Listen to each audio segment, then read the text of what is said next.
One of the most important things, like if you're a barber listening, or even just like someone who's in the service industry, just pay attention. Don't think about just the money, but think about the person in the chair.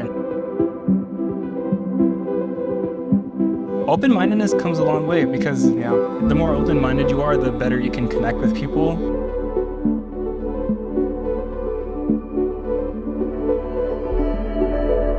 With a lot of like social media, like a lot of people are lonely. A lot of people are like, People need people. People need people. People need people.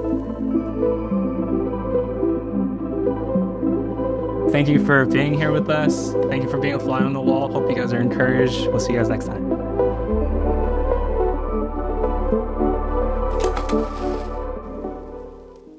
All right. I am excited to get into this conversation. Guys, welcome to the green room.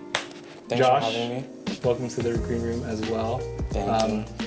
I want to get your origin story as to how you became a barber, but first, please introduce yourself to the people watching online and get into how you got into cutting hair. Damn. Okay. So my name's Josh. I grew up in San Jose, Milpitas.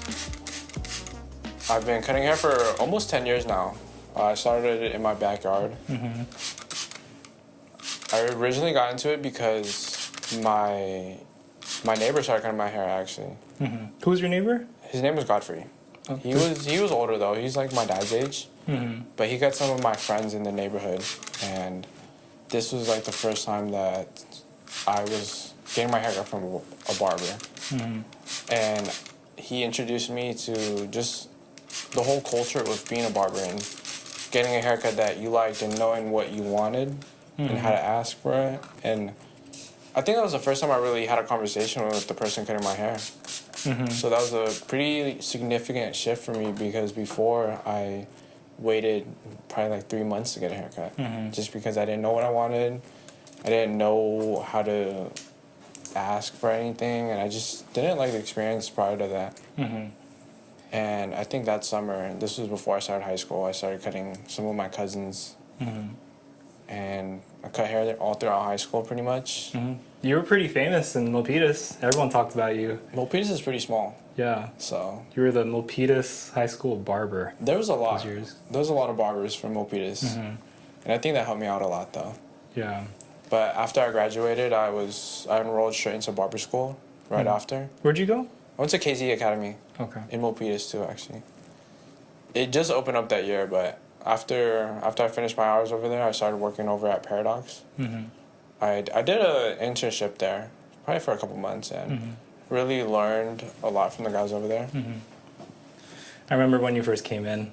Yeah. Yeah. I remember I was low-key scared of you. I was scared of everybody. Because I guess like the way I perceived you was like, dang, this guy is like really good at cutting hair, and he's like really hard at the same time, and like really intimidating. No, not at And I all. got to know you, I was like, oh yeah, That's just how I he's look. just like us. Yeah, I remember sitting down. I think you were talking to Ben, and then Ben just looked at you and like whispered something, and then he looked at me, and I was like, oh, I gotta go introduce myself now. I think I got cut by Jordan that time. Yeah. Yeah. I remember that. You had the crop, I think. Yeah, I had a crop. Very different. But yeah, worked at Paradox for about 3 years, a little over 3 years, and then I moved to New York and started working with 12 Pel. And it's been a year since then. For people who don't know, what is 12 Pel? 12 Pel is a barbershop over in Chinatown in New York City. I think when people think about it, they think a lot of the consultation videos that you would see. Yeah. I think they really were the first to do that during the pandemic.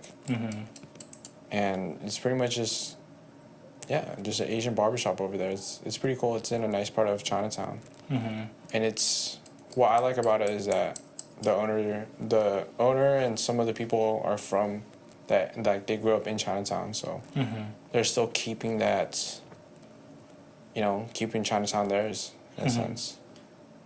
Yeah, when you announced that you were moving, because at that point we had been working with each other for maybe like 2 years or so. I was so sad that you had to go. Dude, I was so sad to go too, but I think it was good for me. Yeah, talk about that a little bit. So a little bit about your background. You said that you never really moved out of the Bay Area, right? Yeah, yeah. So how was your experience, someone moving to pretty much the other side of the country? I think it was very good for me, in that I was able to learn a lot. Yeah. I felt that for myself, I was a little envious of peers around me that were able to just move for college and just experience a different city or a different state, maybe even a different country too.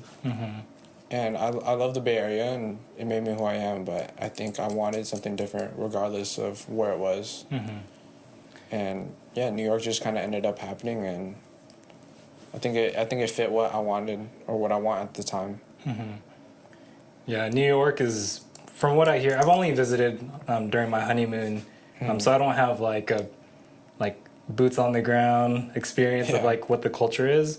I guess two things. How is the culture out there for say like a regular person like moving out there, and also what's the difference in culture from here as far as barbering? I think as a regular person, you'll just notice right off the bat how dense it is and how many people there are. Yeah. It's coming from a suburb. I don't know if San Jose is a city, suburb, but It's starting to get pretty big. it's starting to get bigger. But it's not dense in the sense of even like San Francisco. Yeah. I mean, I think it's way more city-like compared to San Francisco, and I think that's a big culture shock too. Being around people, being in people's spaces, people being in your space. That's definitely something that I know a lot of people have trouble adjusting to. Even just getting around too, because I don't have a car out there, so I'm walking everywhere, or I'm taking the train. I take the train mostly, Yeah. but it's just a totally different way of even getting around. Thinking about distances is different too, but I think as a barber, the biggest difference is just time. Out there, it's, people always say like New York minute, right? It's fast over there, very fast paced. Everything's like rushed. But I think people just care more about their time out there, and you kind of have to, because of just all the stuff that's going on. If you're walking a little slow to the subway, you miss the train, and then the next one comes in like 15 minutes sometimes. You're right. Yeah. So just knowing, I wouldn't even say that everybody's like rushed. I think everybody's just aware of their time more and how long it takes to do certain things. They generally have like plans after plans. But yeah.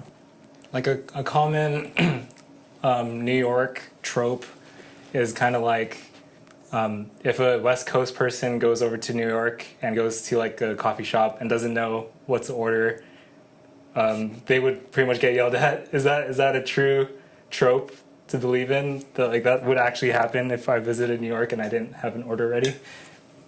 I think it depends. I think generally, yes.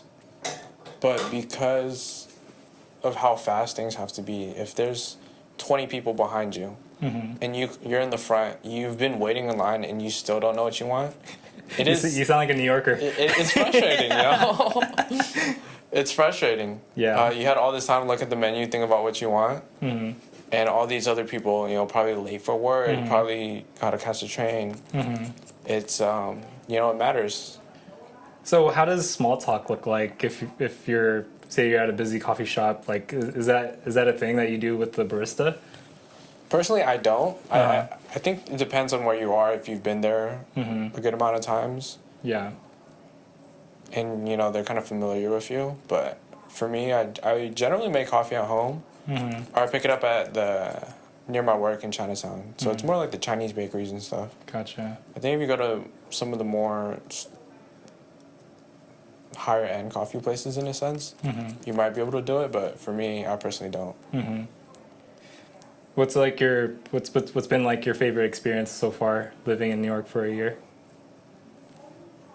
I think one really cool thing that I've enjoyed about New York is how easy it is to stumble across something cool. And just seeing things that you wouldn't see if you were driving. I think there's a lot that you can pay attention to when you walk. You see all the cool things in the windows. You see the signs of certain places, certain doors that look nice. And even just walking by something that I wouldn't have thought to go out of my way of, but knew that it was there, but just stumbling up by it is pretty cool. I think there's always something new to see. Yeah. In the Bay Area, our public transportation system isn't as robust as New York or Japan. And we tend to drive everywhere. And I guess you're right. Like, you do miss out on a lot of the beauty that you would potentially miss out on if you had been walking, or if you were driving and you should have been walking. But then, like, how's it like getting to work? Like, let's say, like, it's a typical day. It's like a Tuesday and you're getting ready for work. What does that look like for you? So for me, getting to work, I try to leave at least 45 minutes to an hour before. Door to door is about 30 minutes. It takes me about 7 minutes to walk to the subway. And it's like 3 minutes, one stop, and then I take the transfer over, and then I take, I believe, 8 stops down. And then a 5-minute walk to work. It's pretty chill for the most part. If there's any delays or anything, though, it gets annoying or frustrating. But yeah, 30 minutes isn't too bad. Yeah, that's not too bad. Not too bad. It's like exercise for you too. You get your steps in. Feels good. Yeah. I definitely feel more active. As long as I've known you, our conversations have always been very like insightful. Some would say deep, but you're always learning new things, and like you're almost like a quote machine. Like, I remember when I got a haircut from you one time, you're like, yeah, that actually reminds me of this quote, and then you just, like, out of your wisdom, just share all these different stories or like different lessons.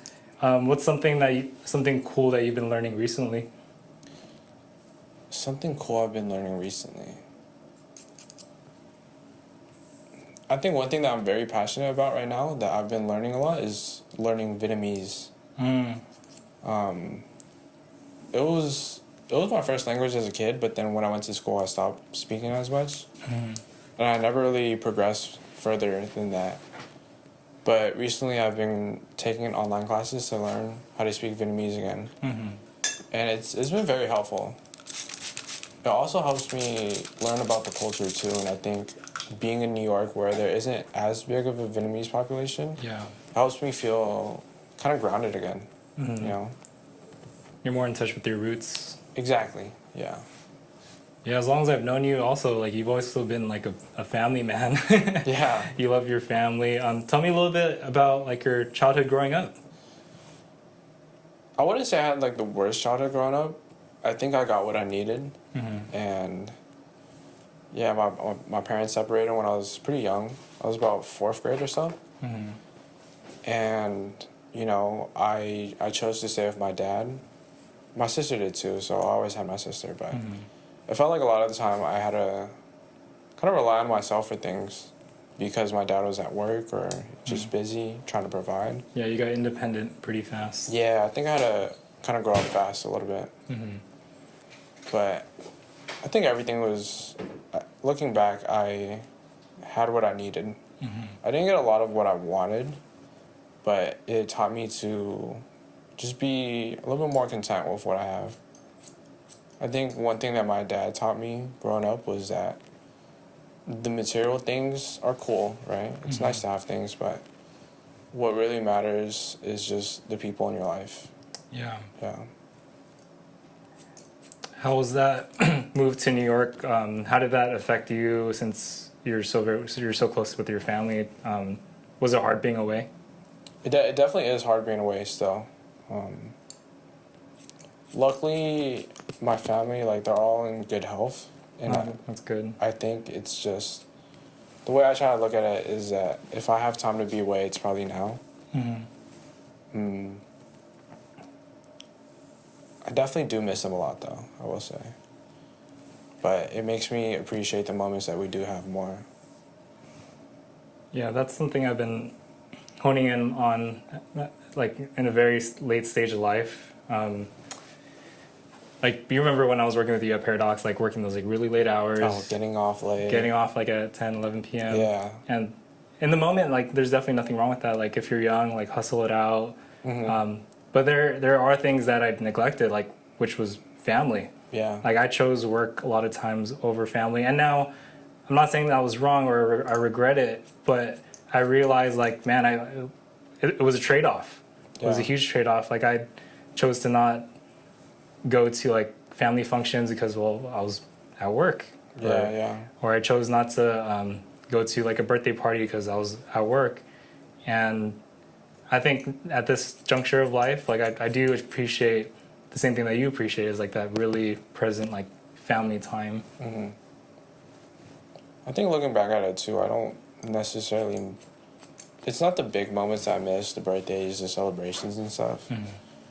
I just miss those little moments, like just eating dinner together and talking about your day, or just those experiences that you have that you don't plan on having, and that aren't too significant later on. But just looking back at it, I miss just eating fruit with my family, or just watching my little brothers just like play or whatever. It's not too big in the moment, but I think that's what I remember the most. Yeah, the little moments are actually what take up majority of time. Yeah. It's the little things. Yeah, definitely. The daily activities. Yeah, like some would say it's like the mundane, the stuff that's like repeated over and over and over. But if we're not careful, those are the very things that matter most sometimes. Yeah. Yeah. It's the little things. The big moments are cool, but I mean, like you said, those little moments happen more. Yeah, I'm sure, like, looking back on this last year, like, moving across the country is a huge milestone. I actually wanted to ask you too, because we're both barbers and we're both in the industry, and between the both of us, we have a good amount of experience that we have accumulated. Barbering has shifted a lot, and it's since so COVID, even before COVID a little bit, it moved. The needle has been moving any which way as far as, like, well, where trends are going, where social media is going, and whatnot. I kind of want to get your opinion on where, like, what your pulse would be, because you're part of 12 Pel, who's kind of leading a lot of the social media change. I don't think they would take credit for it. Maybe they would, but that's at least how I see it. From your perspective, Josh, social media, barbering, where are we right now? It almost feels that if you're a barber, you have to be on social media. And you have to put yourself out there if you want to, build clientele or increase prices. It feels that if you're just, at least depending on where you are, if you're just a local barber, it's hard to grow from that. And I think social media is probably the number one way to grow. I mean, for the most part, pretty much everybody uses it. It's free to use for the most part. I think looking forward, it's gonna be hand in hand. If you want to be more successful as a barber, you kind of have to do content on the side too. You have to learn how to make your videos, go out of your way to invest in equipment, invest in learning about content, invest in just putting everything together. The time that it takes to put videos together it's so long, especially when you first start. But I think that's where a lot of the growth is for most barbers nowadays. Yeah, I really want to hang out on this topic, mainly because so social media has been like a recurring theme in a lot of the previous episodes. My mind has shifted, and I've been learning from each guest over each episode, where my mind is changing. Like, I have a different perspective on, like, what socials are and, like, how to use it properly as a tool.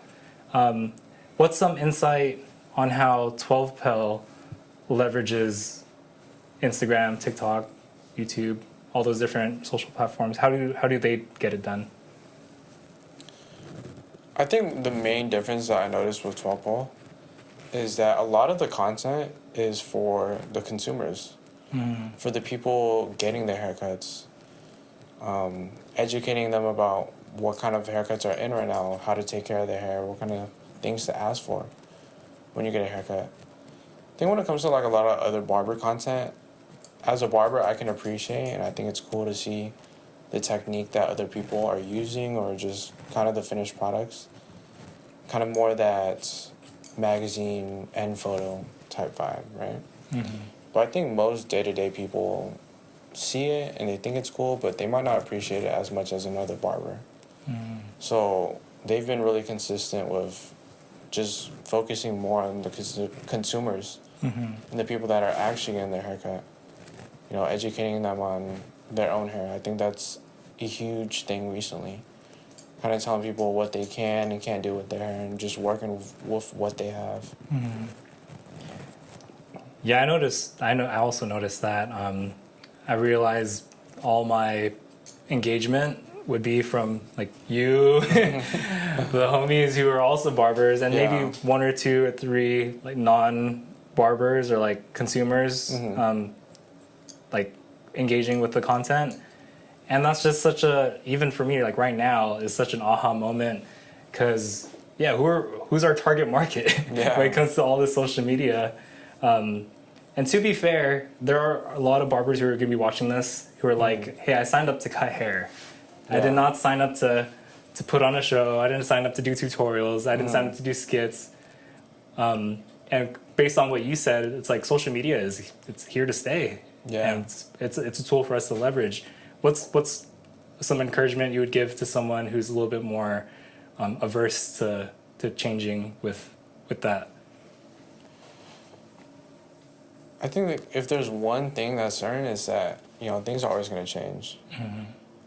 It's so weird to film yourself at first. It's cringy, you know? We're filming ourselves Yeah. right now. I know when I listen to this, it's just going to not be as enjoyable, but I think getting over that hump and, you know, not even taking yourself that serious. Yeah.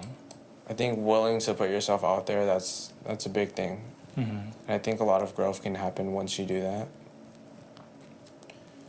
And if anything, I think it's just another skill to learn. Mm-hmm. I think for somebody that wants to keep learning, this is a tool, learning how to use social media, learning how to make content. I think those are skills that are very helpful, that can help in whichever field that you're in. Mm-hmm. You know, you see a lot of successful people on the internet that are, you know, nurses, doctors, landscapers, barbers, people in film, artists. I think, you know, that's just where things are headed, for sure.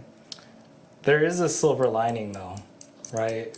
When it comes to, well, it's popular, so we should all do it, and it's what works right now. But what's the silver lining, though? Like, how much would be, I guess, like too much, or like not enough, or like, because in your experience, we worked together. Mm-hmm. We grew up in the same like kind of shop culture. We did videos, but it was Yeah. very like we're holding the phone. Yeah. Not very produced. And then you went over to New York and you started getting exposed to all this other stuff. Like you're benefiting a lot from that growth. The 12 Pals benefiting a lot from that growth. A lot of companies are being are more successful because of it. Mm-hmm. But us, like, so I had a pod with Jordan DeCastro, and we talked about like, well, what makes us human, and the human part of us is also like, you know, like this, engaging with each other face to face. I guess my question would be like, where's that silver lining where the social media stuff gets too much? I mean, that could be a very like layered question, but I think ultimately it really depends on you, Yeah. right? If, you know, spending an hour after work to do some extra stuff for your work is too much, if it's getting in the way of family, you know, I think you got to really look at what you're prioritizing and just what you want out of your life, you know? I think the biggest thing is just knowing what you want and where you want to go. Because if the goal is to grow and get more clients and become somebody with a bunch of followers and stuff like that, you definitely got to do social media. But if you just want a couple more clients in the chair, if you want to show off your work and just be content with where you're at, you don't have to do all that other stuff. So I think you really just have to ask yourself what you want and where you want to be. Because for everybody, it's different. What would be the answer for you? Ooh, that's a tough one. I think definitely right now, while I'm still young, I'm gonna hustle it out and just focus on my career. But you know, things might change when I decide to settle down or have a family. I think right now I see the extra work that I do is gonna help pay off tenfold later. I think it has to do with the delayed gratification. You know, I might not have the fruits now, but it's gonna help me out much more later. So it's like you have a you have a perspective on social media as like a tool to get you to the next part of or your next goal, and not so much as like a barrier to get there. It's a tool for you. I think it's a tool. It depends on how you use it. Yeah, that's somewhere that's something that like even in real time, like my perspective is shifting on it, like learning to love the process of creating all this stuff without making it feel like a burden. Yeah. We've all been there where we're like, I'm gonna film a haircut, but then I also have clients back to back, and I also like I don't feel 100% comfortable putting a camera in my client's face, and it's like it adds extra to the process, but to your point, like it's all worth it at the end. Look at people's books. Like shout out to Caleb. Dude went viral. He's killing it. And that's a prime example of like how this stuff can work. It's not all, it doesn't have to be doom and gloom. You use it as a tool. Yeah. Just like anything. I think nowadays with the world being way more connected now, even just a regular day for me at 12 I can cut somebody that grew up in New York, and then the next guy flew in. He's in New York from Australia for the weekend, and one of the things he wanted to do was to stop by 12 And that's really cool because I get to meet so many different people from different parts of the world and to hear about what it's like in different places. And that would not have been a thing if it wasn't for social media and just the presence that, you know, you have. Let's take a slight detour and let's still stay on the 12 Pel topic, but let's talk about like your behind the chair at 12 Pel, because it's very, very different, or no, I don't want to say very different, but it's definitely different from like how your behind the chair experience was working over here on the West Coast. What was something that you felt challenged when you had to start cutting hair at that shop? The biggest thing is just timing. I mean, at Paradox, we had an hour for a haircut. And even then, it's crazy for me to think about now, but I was still running behind on an hour. But I'm about to run behind right now. But at 12 the haircuts are either 30 or 45 minutes. Yeah. And that's half the time off. And you just have to either move faster or just do everything a little bit more efficient. Yeah. And that's something that I still am working on, and you know, you can always get better at. But you know, looking at like people like Eric, JR, Riv, like I know it's possible to still have that quality within like a shorter amount of time. Yeah, that's something I struggle with is like how do you stay, like I used to cut fast. I used to cut like every 30 minutes or so, but it was always this like the artistic side where it's like, well, I want the finished product to look a certain way. Definitely. How was it like for you shifting your mindset? Like how did you have to see your haircut now working over there? Like were you still more like that perfectionistic side, or like were you like where was your mind at when you had to find ways to be efficient? Yeah, I mean that's something that I definitely struggled with, feeling that my haircuts weren't as perfect as they used to be. And I wouldn't say that my quality went down. I think it depends on how you look at it. Yeah. I think now I'm able to service people in a timely manner and make sure that they look good too. It may not be picture perfect. I may not necessarily have it posted up in a magazine, but I think as long as my clients are happy and they're in and out in a timely manner, then that's quality to them, you know? And it kind of caters to a different crowd as well, because over there, people, I mean, I have kids in my chair that are like, oh, this last guy that cut my hair took too long. And I was like, oh, like how long did he take? And they're like, oh, 40 minutes. And it's like, oh, dang, like, and you see it with the kids, like, that's what they're learning and that's what they're growing up to be like. So that's a big culture shock too.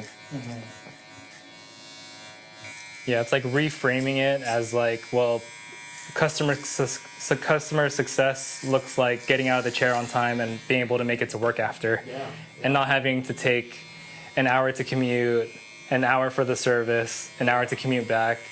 So what you're saying is, depending on how you look at it, like a faster haircut isn't bad.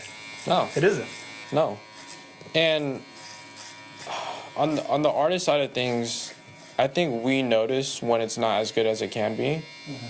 But to the regular eye, you know, most of the time the haircut is just, it's a good haircut. They're happy with it. They have no complaints about it. And it's hard to do a haircut that you feel like isn't perfect, but as long as they're happy, that's what matters. Yeah, because the client will look in the mirror and maybe the first thing they notice is the shape. They'll probably, when they look closer, they'll probably see like how well you blended the sides. But they're not gonna critique like, oh, did you do cross graduation? Yeah.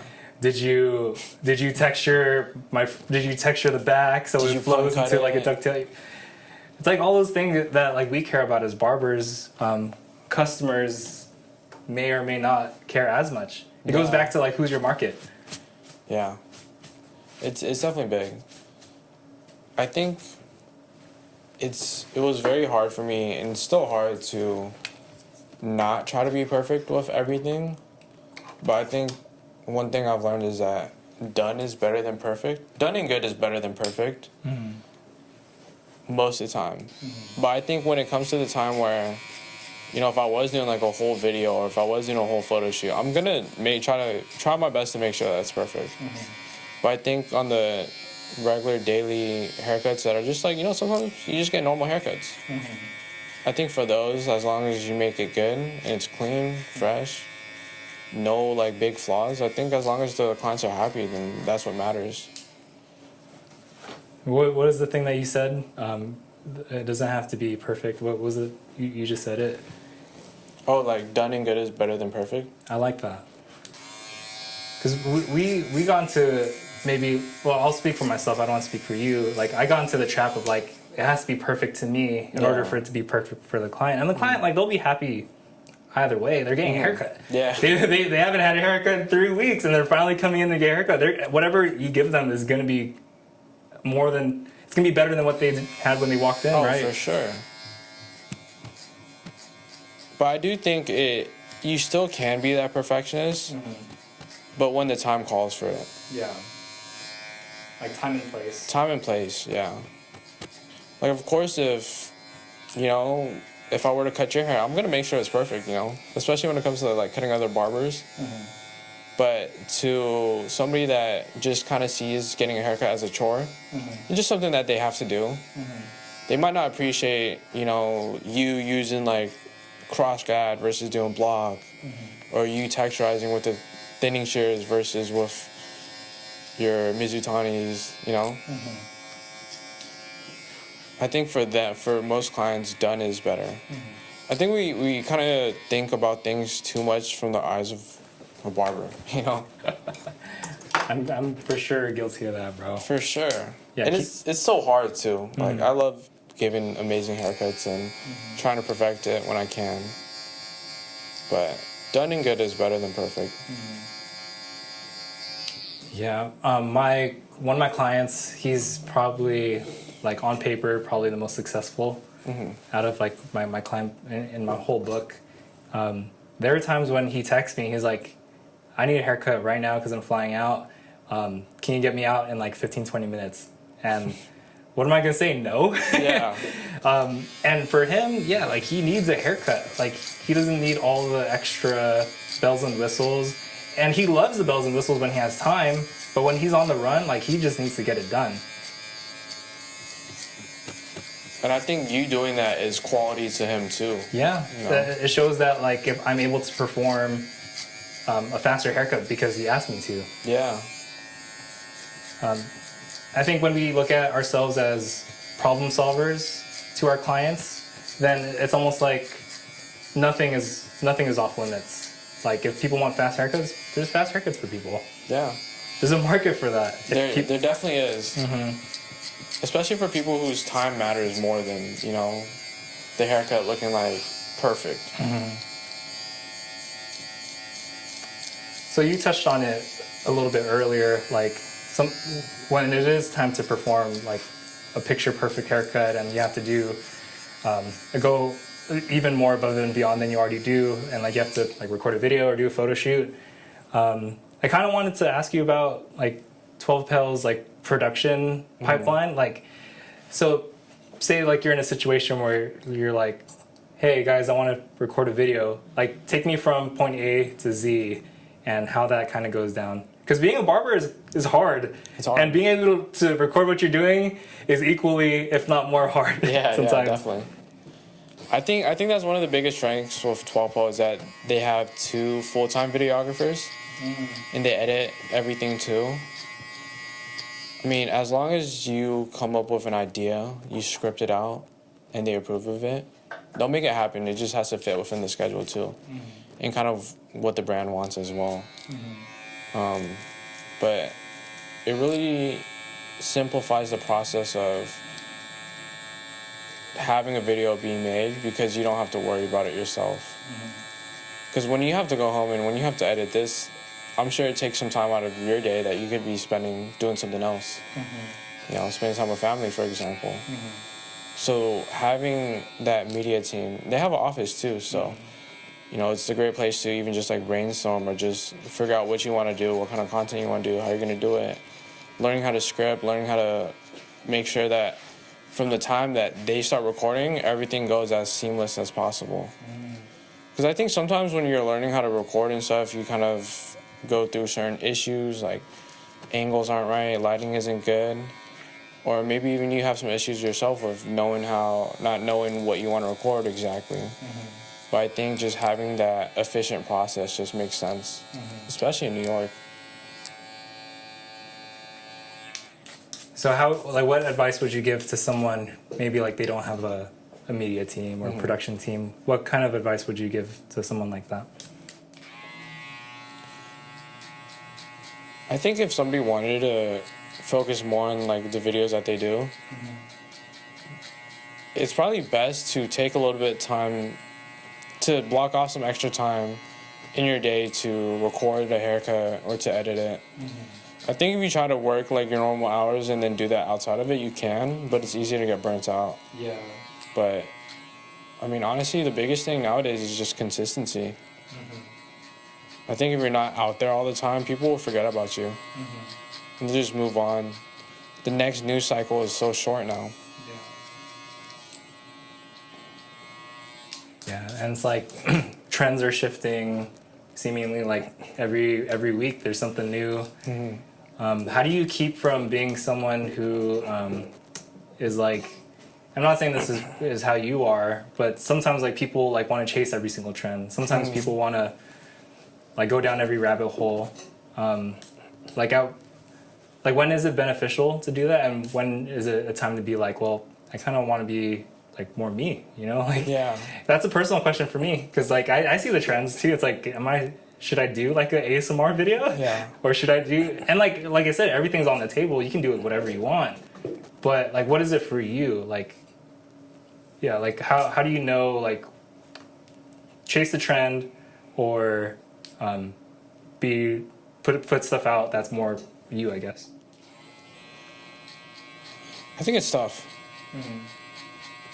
There's like the part of me that says, you know, if your ultimate goal is to build a business and to succeed in that way and provide for, you know, yourself, your family, and following the trend is the way to do that, I feel like there shouldn't be anything wrong with that. Yeah. But if that's not what you want to do, I don't think you have to do it either, you know? But I think you don't have to like follow every trend, but even just kind of being aware of like what's what sounds are like in right now. I think that's a big thing too. But staying true to yourself, I think nowadays is people really care about, especially people like scrolling. They don't want to. I think people know when you're trying to fake it too much, and when you're trying to be somebody that you're not. So being who you are is probably the best. I mean, there's definitely like there's different ways that you kind of have to go about it. I think, you know, if you just speak too monotone, people might not, you know, want to listen to that for like 5 minutes. But if your whole thing is like an ASMR monotone type of content, sure, you know.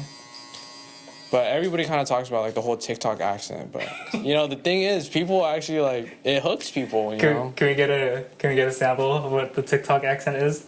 Hey, so Come on, you gotta. nah, gotta it's show hard us to how do it to on the spot. You know, shy.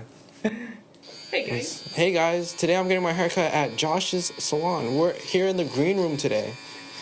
You know, think about like the foodies that you see. It's just like that. It is engaging though. As a is. consumer, like I'm fully engaged when I see stuff like that. I'm Yeah. like, all right, this guy is Oh, enthusiastic. He knows what he's gonna tell me something. But if it was something like, "Oh, today I'm just getting my haircut with Josh at the green room," people don't want to listen to that as much. And with TikTok nowadays, you're just swiping away in like 1 second if it doesn't hook you.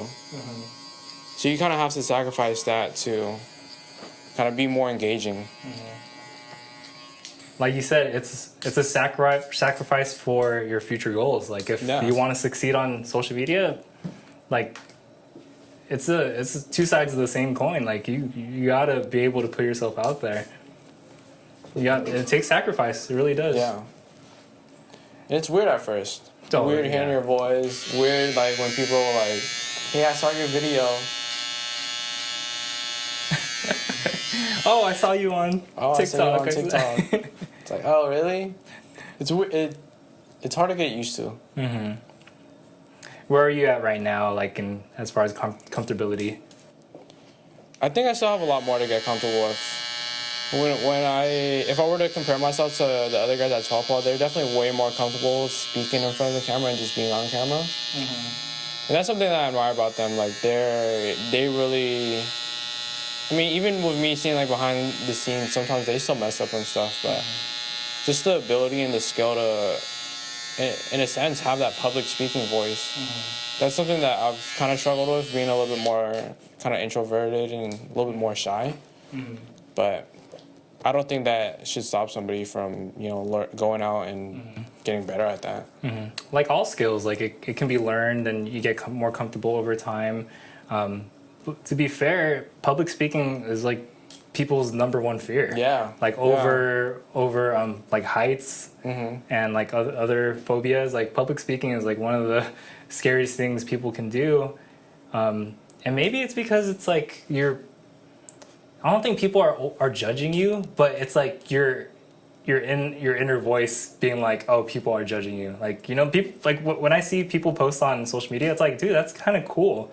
Like, I'm not judging anybody, but like it's our own internal dialogue that kind of gets in the way sometimes. I think it's so easy, especially to see somebody that you know trying to build like an audience, because you kind of have like a preconceived notion of who they are. Yeah. But I mean, to put yourself out there, that's a huge vulnerability almost. I mean, depending on how much like you're exposing, but you are vulnerable when you post yourself on social media. Like that's for the internet. And I think that should be something that's more admired, you know, instead of coming from it being judgy. Because it is hard to post your voice talking or, you know, just starting off. It's hard to get that momentum, you know?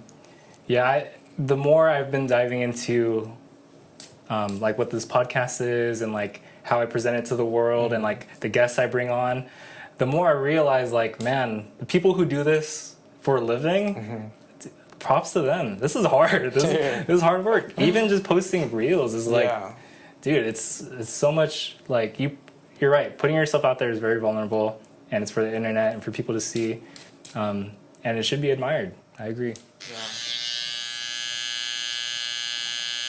when you were at 12 Pel, was it I guess like we only have like a parasocial experience because we see like 12 Pel from on the internet, but we're like hundreds of miles away. Like when you first got in there, was there like an expectation of how things were gonna be because of social media? Like, are they making reels like all the time, like kind of thing, or was it like totally different? Yeah, I mean, they actually are filming a lot. I think when it comes to like the consultation videos that you see, that can happen every day, multiple times a day. And we do have like the two videographers that are like editing or creating like new ideas every day, pretty much. It is very efficient, I would say. Because what's their post frequency? They post twice a day, every day. Jeez. Even on the weekends? Yeah, even on the weekends too. I'm sure, like, if you were to do that yourself, that's a lot of content being pushed out. There's a comedian I follow. His name's Kev on Stage. He's this like African American comedian. He's hilarious. He does like Game of Thrones reviews and stuff.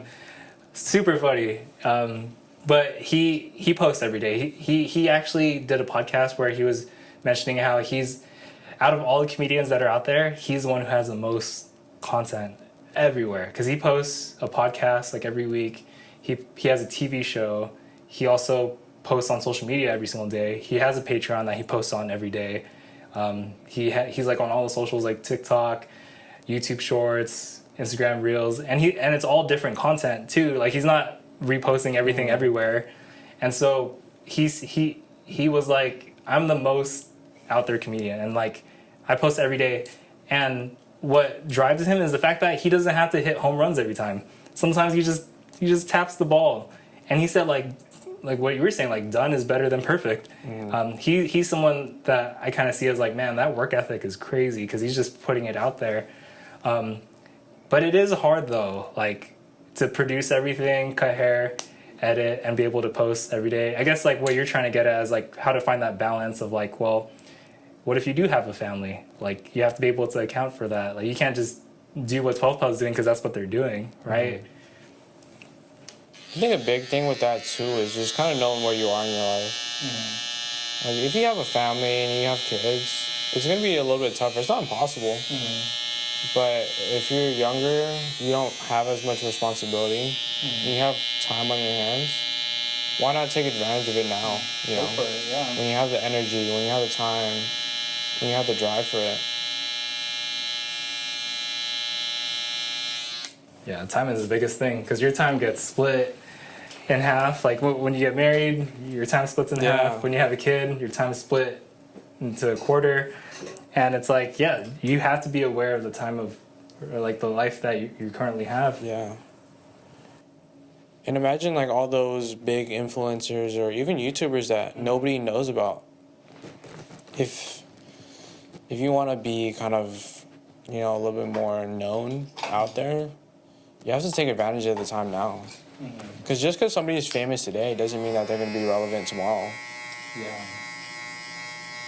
Yeah, there's a lot of people who are like one-hit wonders. Like they're famous for a couple days or even a couple hours, and then it's gone. No, people forget. What motivates you? Like what makes you work hard, bro? I think when it comes to motivation, I try not to think about it as motivation, but more so like the discipline of just trying to be better, you know, to be 1% better every day. But I guess if we're thinking about it in terms of motivation, I think the people in my life, the people that I've met, the people that I've gotten to know. I mean, even seeing you do the green room, it's just like, well, like Josh is actually, he's doing what he said he's always wanted to do. And it makes me proud to see you finally achieving that. Appreciate that. And I'm very honored to be here as well. But I think one of my biggest underlying motivators is just, you know, my dad. You know, seeing him kind of leaving Vietnam, going to a place where he didn't even know English, you know. and seeing him just figure it out with kids too. Shoot, yeah. It's like, whoa, like my life does not seem that hard compared to his, you know. But, you know, I think with him leaving and trying to give his kids a better opportunity, I don't want to make that go to waste. Mm-hmm. No, that's beautiful, Josh. Like, the times where things get tough, it's good to have a North Star, like, to point you back onto the direction. Because motivation, sometimes you have it, sometimes you don't. Yeah. And it's like, well, what do you do when you don't have it?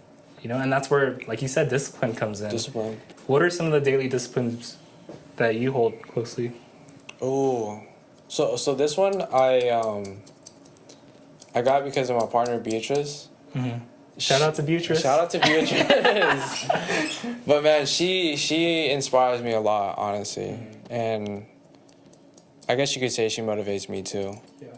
But one of the things that she does is that she wakes up early. Mm-hmm. And it's like, yo, she's up at 5, 6 in the morning, and she just goes after it. She doesn't really... I mean, you have those days where you stay in bed, but pretty much every day she just gets out and gets her day started. Mm-hmm. And if she has shit to do, she gets it done. Like, she prioritizes it. She definitely doesn't wait till the last minute when it comes to things and just sticks by her word. And I think that motivates me a lot. And, you know, just being with her like most of the time, that makes me want to do that as well and want that for myself. Mm-hmm. But yeah, waking up early has been something that you know, I've been trying to do.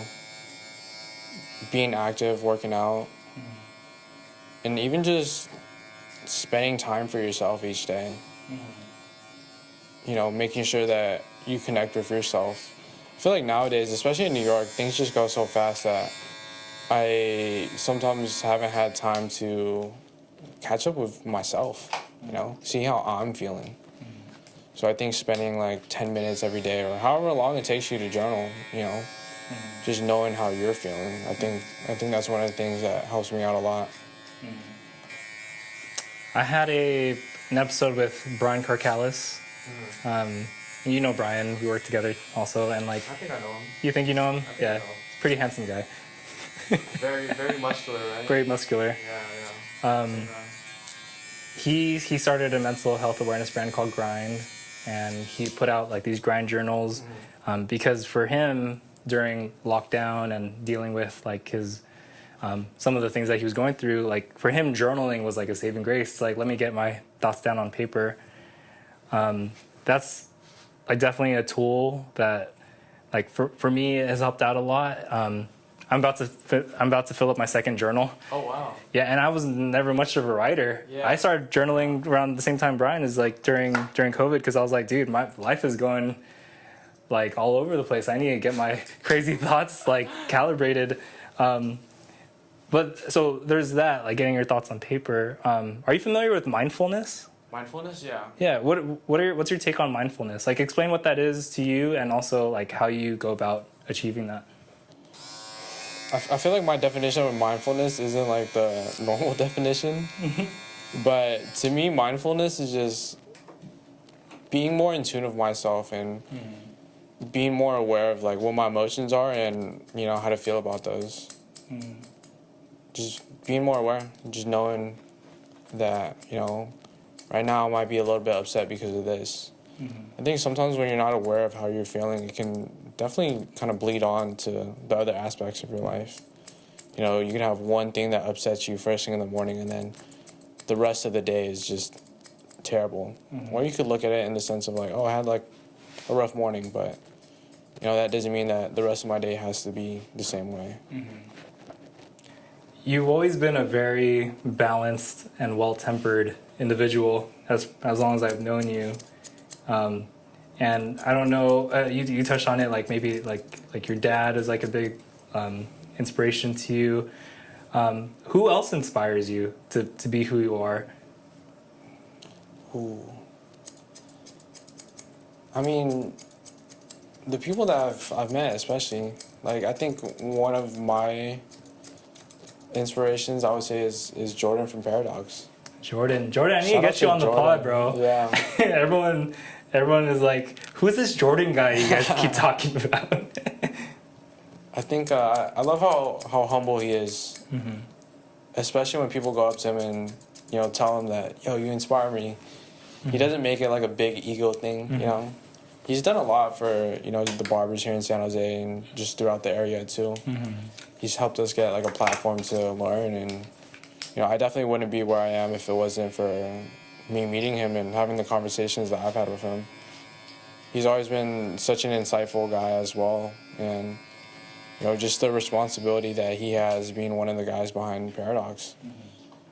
It's very inspiring, and I think he holds things down. Yeah, there was a moment actually in this room where there was some like a lot of life stuff I was going through, and like when you start a business and life stuff kind of gets into the mix, it's like the business still depends on you to run it, and like you can tell when a business is unhealthy because you have to look at the person who owns it. And for a while I was very unhealthy, like going through like a lot of life stuff. And there was a moment where I was sitting in this room when the green room wasn't even set up yet, and I was like, Jordan, I don't want to do this anymore. This is hard. And I was just being honest because he's the type of person that I'm very transparent with. And I was like, well, transparently to you too and people watching online, he was like the door is always open. Like, we never closed the door on you. Like, because I left Paradox like during the pandemic.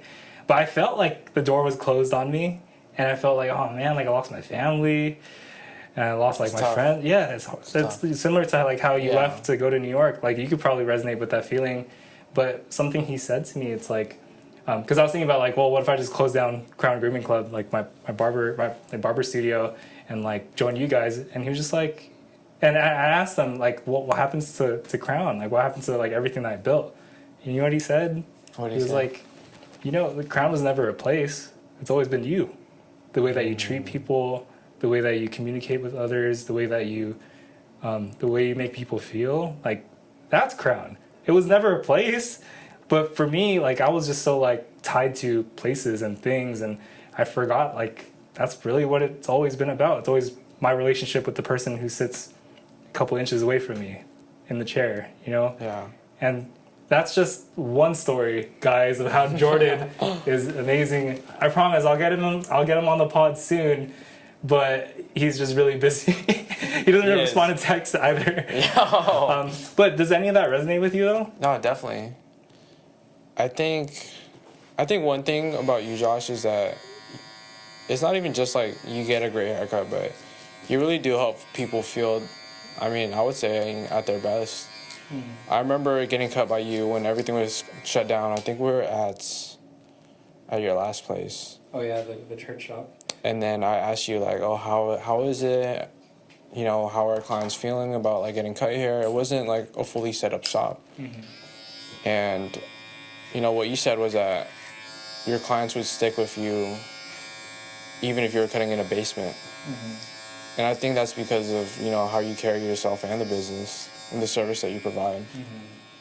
It's not like, oh, you give a good haircut, that's all. Like, I think your clients and most people in your life see the good person that you are and want to be around that.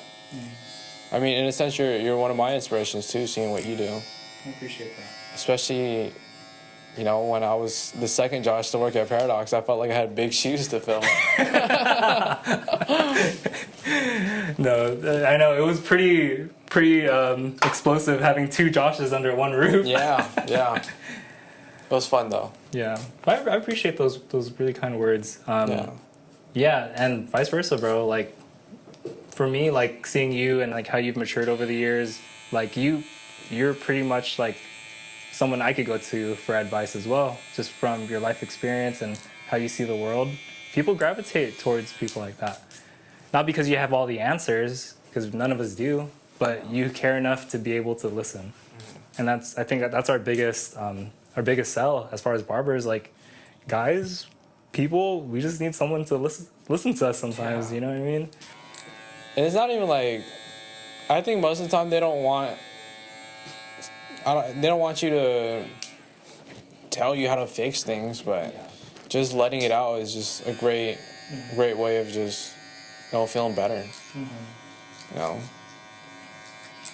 Yeah, it's like journaling, but you're journaling with the person. Yeah, getting some feedback if you need it. Yeah, the last episode I did, it's not out yet during the time of this recording. Like, it was a therapy session for me because I brought in my boy, his name is Lorenzo, and you guys would have already seen this by now by the time this one drops, but he's I consider him as like a great recalibrator because he'll take my very extreme out there ideas and be like, and I'll ask him like, does this make sense? And he's just like, it does. And let's look at it from this perspective, or like, have you thought of this? And I love him for that. His name is Lorenzo. You guys will be able to check it out. And for me, Jordan is also like that too, because I just come in with all my crazy ideas, and there was never a time when he was like, well, that's weird, or like, why are you thinking that? No, he was just like, oh, it's cool. I think Jordan's always had good quotes too. Like every time you need something from him, he just comes at you with some quote.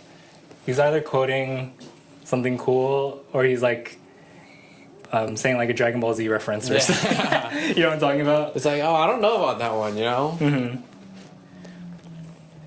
But yeah, I definitely wouldn't be where I am today if it wasn't for, you guys at Paradox. I mean, that's where I met you, so just keep it at that. Well, the Bay Area lost an amazing Josh. I don't want to say it like he died. No, I'm still here. You're still here, guys. I'm still here. He's still here. But yeah, like being someone who's like a barber, we get exposed to a lot of things. We get exposed to a lot of people, a lot of ideas, and even when we're on social media, we get exposed to a lot of things and like a lot of ideas. How do you stay true to yourself? Like you mentioned it earlier, like being authentic and like when it came to like chasing trends and stuff, you're like, well, sometimes you can chase trends, but at the same time, you got to be who you are. When it comes to being who you are, like you have a lot of interests and you have like a lot of these things that can influence you. Like, how do you stay true in a world where it's trying to influence you?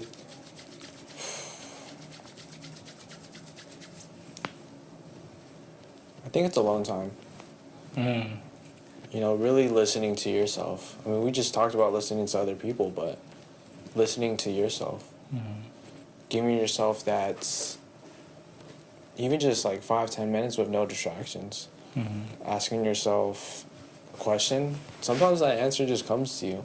I think that's probably what I would say. Yeah, going back to mindfulness, like sitting with your thoughts can be very difficult for people. Oh, it's terrifying. Yeah, because you're facing the things that you've tried to suppress using like music or like using like social media or like scrolling, doom scrolling. But to really get to know you, man, not even for like having to deal with like the stuff that you need to work on, but just like, man, there's valuable pieces there of who you are. I mean, they always say you can learn something from everybody. What are some quotes you live by? Ooh, I wish I had a list. Because I feel like there's certain quotes within my life that just kind of, make a difference. Yeah. I feel like one... I should have prepared this.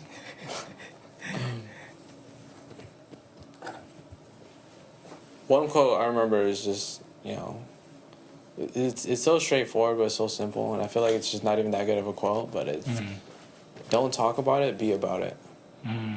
What does that mean to you? What that means to me is that it's so easy to say, I'm going to do this, I'm going to do that, but nothing changes when nothing changes.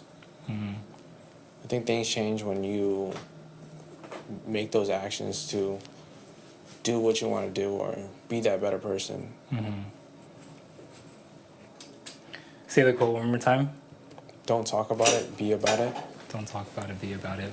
I swear I have like better quotes. No, that's a good one. But that it's been a constant, I would say. I'm trying to think of quotes. Like, it's really hard on the spot. It's hard on the spot. Something that actually Jordan. I'll quote Jordan. He's a very quotable person. Yes. Is when it came to like how we see people and like how we interact with people. When it comes to barbering, at least, like a lot of times like barbers, we zone in on the hair. We forget about the person who has to wear the hair. Mm-hmm. And he made this point to me. He was just like, well, like the hair's temporary.